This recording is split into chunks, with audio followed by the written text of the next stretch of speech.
Good morning friends. આજે એક ખૂબ જ સરસ બેચ ફ્લાવર રેમેડી વિશે વાત કરીએ, જે છે Impatiens. Impatiens basically as the name suggest impatient behaviour માટે હોય. આ લોકો બહુ જ હેસ્ટી, હરિડ અને ઇરિટેટેડ રહેતા હોય.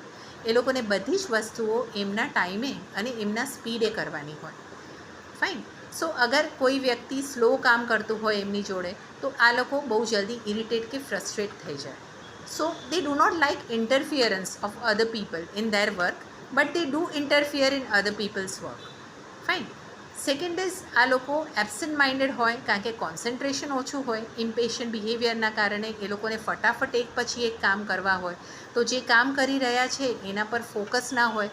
ઘણીવાર અડધું કામ કરીને મૂકી દે.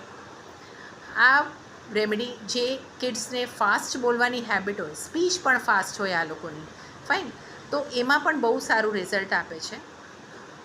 ઓલ્સો આ લોકો this remedy works very nice in case of studies also, કે કારણ કે you can not focus while reading a book. એક બુક વાંચી રહ્યા છે કે એક ટૉપિક વાંચી રહ્યા છે, બટ ફોકસ નથી, બધું ફટાફટ ફિનિશ કરવું છે. એવું નહીં કે એક વસ્તુ કરીએ આપણે, પણ શાંતિથી ને વ્યવસ્થિત કરીએ. Okay, so Impatiens works very nicely in case of children in studies to improve their focus. હું Impatiens along with white chestnut આપું છું. કિડ્સના ફોકસ અને કોન્સન્ટ્રેશન માટે બહુ જ સરસ કામ કરે છે. પ્લસ ઇમ્પેશન્સ સ્કિન ઇશ્યુઝમાં કામ કરે, કારણ કે ઇરિટેશન ને ઇચિંગના કારણે ઇમ્પેશન્ટ બિહેવિયર થઈ જાય, તો એ કામ ડાઉન કરે. અને ઇમ્પેશન્સ ચેરી પ્લમ અને ક્રેબ એપલ, આ ત્રણેય મિક્સ કરી અને સ્કિન ડિસીઝસમાં એક્સલન્ટ રિઝલ્ટ આપે છે. ઇમ્પેશન્સ સ્લીપ માટે પણ બહુ સરસ કામ કરે છે, કારણ કે ઓવર થિંકિંગના કારણે ઘણીવાર ઇન્સોમ્નિયા અને સ્લીપલેસનેસ હોય, તો ઇમ્પેશન્સ વ્હાઇટ ચેસ્ટનટ સાથે આપવાથી ઊંઘ બહુ સરસ આવે છે. ઓકે, સો ઇમ્પેશન્સ એક અમેઝિંગ રેમેડી છે.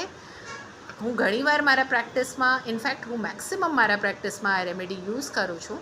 અને આજકાલના લાઈફસ્ટાઈલના કારણે જે લોકોનું નેચર થઈ ગયું છે હાઇપર એક્ટિવ, રેસ્ટલેસ, બધી વસ્તુઓ ફટાફટ જોઈએ, ઇન્સ્ટન્ટ જોઈએ, એમાં ઇમ્પેશન્સ એક સ્ટેબિલિટી, કામનેસ અને સિરિનિટી લાવે છે માઇન્ડને, અને લાઈફસ્ટાઈલ ડેફિનેટલી ઇમ્પ્રૂવ કરે છે, પોતાની, પેશન્ટની પણ અને આજુબાજુવાળા લોકોની પણ. સો stay tuned, do like, share and subscribe my channel on latest on health, healing and homeopathy. Bye.